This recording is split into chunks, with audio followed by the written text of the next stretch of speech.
Hey, what is going on, guys? It's Young here, and today I'm back in our Fortnite video, and in today's video I'm going to show you guys the #1 setting that you guys should change that is going to help you guys aim much better than before. So if you guys feel like you're struggling to aim, if you're missing a lot of shots, definitely stay to the end of the video, because this setting change really made all the difference, especially after all of the aim assist nerfs they added in season 3. So this setting change will help you guys out a ton, so definitely stay to the end of the video.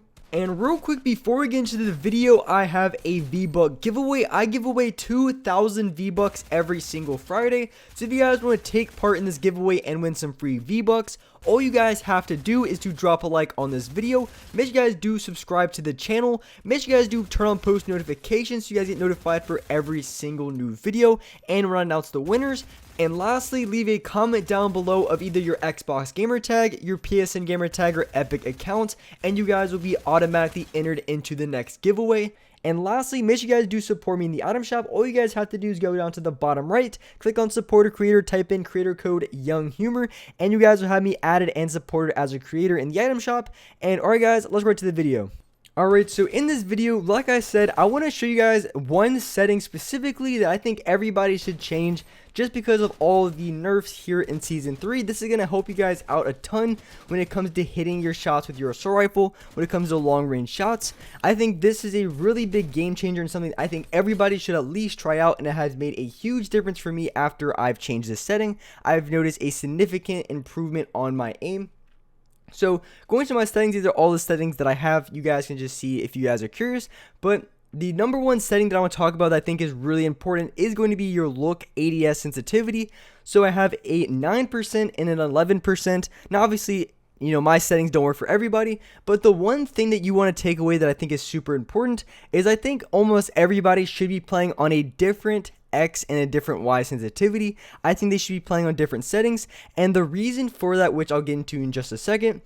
But one of the biggest issues that I noticed is just after they've nerfed aim assist like extremely hard, they've already nerfed it like 4 times. After all the nerfs, I felt like it was just extremely difficult to hit long range shots, and in order to try to be able to track other players, because if you're aiming from a very long distance, you only have to move your crosshair over a little bit, so you want to play on a sensitivity that you can control. But at the same time, if you play on too low of an ADS sensitivity, if someone jumps or if someone's moving really quickly from left to right or even up and down, it's going to be very difficult to track the other player. So you really have to find that good balance. And also, I think look damping time could be a really good factor as well. It kind of adds like an extra dead zone, so if you feel like you're struggling with aim, I would recommend giving that setting out a try. But I really want to specifically talk about why having a different X and Y sensitivity really could be a big factor and help you guys improve and hit a lot more shots in this game. So there's going to be 2 main reasons on why you want to play on a different X and Y sensitivity. So the X sensitivity is very clearly you move left to right. That's going to be your X sensitivity, and that is the setting that I have on a 9%, because when you're aiming from distance, maybe even like a mid-range from here or maybe even longer, you only have to move your crosshair over just slightly to track other players, and without there's barely really any aim assist from range. So you want to play on a pretty low X sensitivity so you're able to track other players. You're able to make those small analog stick adjustments so you can hit other players from range consistently time and time again. And if you play on a higher X sensitivity, you're gonna find it's gonna be very difficult to track players from range. You might be able to do it pretty efficiently from mid range, but when it comes to those long range shots, if you play on anything above like a 12 or 13% for an X sensitivity, I feel like you're just going to be struggling hitting range shots. But you can try out different settings. You can try. I wouldn't go really any lower than 8 personally, but I would say anything between the ranges of 8 and 11 is going to be the best X sensitivity to use. So you want to play on more the low end and the more conservative side, because it's going to help you out a ton when it comes to the long range shots. So that's basically why you want to have a low X sensitivity. Now, why you would want to have a little bit higher Y sensitivity, so you're up and down your vertical sense. There's a couple of reasons on why you want to have a little bit higher of a vertical sensitivity. So first, like I said about the X sensitivity, you want to have it really low because you can make small analog stick adjustments and you're able to hit shots on players from them long ranges. But when it comes to the vertical sensitivity, one of the biggest things that I see happen all the time, people use the shockwave grenade launcher, people use the the grappler, and also people use launch pads in the game.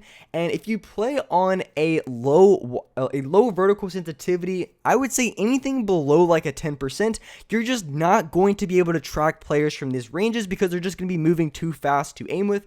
So what you have to do is you pretty much have to come in and out of your ADS so you can try to move a little bit quicker to track the other player. So that's why you want to play on a little bit higher vertical sensitivity, because when people use these shockwave grenade launchers, launch pads, or even the grapple gun, then you want to be able to track other players in the up and down the vertical motion, because if you play on anything lower than like a 10%, it's going to be way too hard to track the other player. You're going to be missing a ton of shots. So that's why you have to play on a low X sensitivity, and a high sensitivity needs to be a little bit higher just so you can track the other players. And I've been messing around with the sensitivity a ton, especially this season, because like I said, they've done so many aim assist nerfs. They've nerfed it literally 4 times, and the most one being at the start of season 3, they nerfed it like 30%. And long range shots for me personally are the hardest to hit. I don't really have too many problems with shotguns, or really with SMGs, not very much. Mainly, I'm just not able to hit long range shots on my assault rifle. So that's why I've been messing around with my X and Y sensitivity for aiming down my sights, and it has made a significant improvement on my aim. And I also do have a 0.05 look damping time. You guys can give this setting out a try. I think I really like it. I've been using it for the past couple months, and I think it's a really good idea to have. Just like a little bit. You don't want to have too much, otherwise it might feel really awkward. And the reason why I have a little bit of a look damping time on, it really helps me with my long range shots. I feel like I'm able to track other players better. Some of you guys may like it, some of you guys may not. So definitely give it a try. Let me know what you guys think. And then for my dead zones, I play on 11% and a 10%. If you guys are having like some crazy stick drift on these dead zones, then you just want to raise your dead zone up. But if you're playing on like a 30 or even 40% dead zone, then you probably just really want to get a new controller if you're having that much stick drift, or maybe there might be some ways that you can fix it yourself. I don't really have too many issues with stick drift, but if you guys are having it really bad, then just raise your dead zones, or maybe just have to get a new controller. And so for the foot controller setting, you want to have this setting off. I've had this setting off forever, and it's really bad because it adds input delay to your controller, makes everything feel a lot sluggish and a lot more delayed. But those are the settings that I currently have that I think are really important. So that was the number 1 setting you guys should try out. Now, a lot of you guys might be wondering why maybe I'm not playing on a different X and Y sensitivity for my 40. I play on 46. I tried out for a little bit, for maybe it was about a week.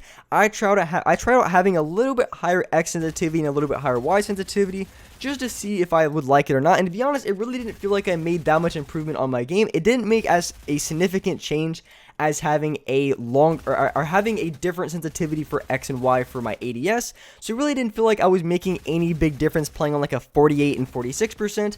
So I just decided to keep my 46 and 46%. And the main reason being is because, like I said earlier in this video, I didn't really have problems hitting shotguns in my SMGs, and really, as the saying goes, if it isn't broke, you don't have to fix it. So I really just decided to play back on my 46 and 46% because I really didn't feel like I significantly improved playing on a 48 and 46%, or a 46 and a 48 playing on a different X and Y sensitivity for my just my normal shotgun and SMG sense. It really didn't feel like I made that much of a difference. Some of you guys may like it, but I didn't feel like I significantly improved. But however, when it came to my ADS sensitivity, my aim down sights, playing on a lower X sensitivity so I can track players from long ranges, and then playing on a little bit higher vertical so I can track players who are launch padding using the shockwave grenade launcher, or whatever the case may be, really made a significant difference on my aim. And that's why I really recommend for you guys to try out, because I would normally just play it on like a 10 and 10%. I didn't do too much playing on different sensitivities, but with all the settings and changes to the aim assist in the game, I feel like it was just a necessary change, and I've seen huge improvements. So I wanted to make this video to show you guys the exact setting that I changed and why I changed it, and why I think you guys should change that specific setting as well. But as I just mentioned, if you feel like your AR shot is just absolutely perfect, then obviously you can just keep the same settings that you have. But for me, making that small adjustment to my sensitivity really made all the difference to me. Like I said, if it doesn't affect you at all and you feel like your AR shots and your long range shots are really accurate, then I really wouldn't worry about changing this setting. But I think it could be beneficial to a lot of players. So with that being said, that's wrapping up for this video. If you guys enjoyed this video, if you guys liked it, make sure you guys do hit that like button. Make sure you guys do subscribe to the channel if you guys are new. Also, make sure you do turn on post notifications so you guys get notified for every single new upload. And as well, I do live stream every single single day here on this channel at 6 o'clock Eastern Standard Time. So definitely come by my live streams if you guys haven't already, or just forgot when I stream. Like I said, 6 o'clock Eastern Standard Time every single day. But with that being said, I appreciate you guys watching the video, and alright guys, I'll see you next video.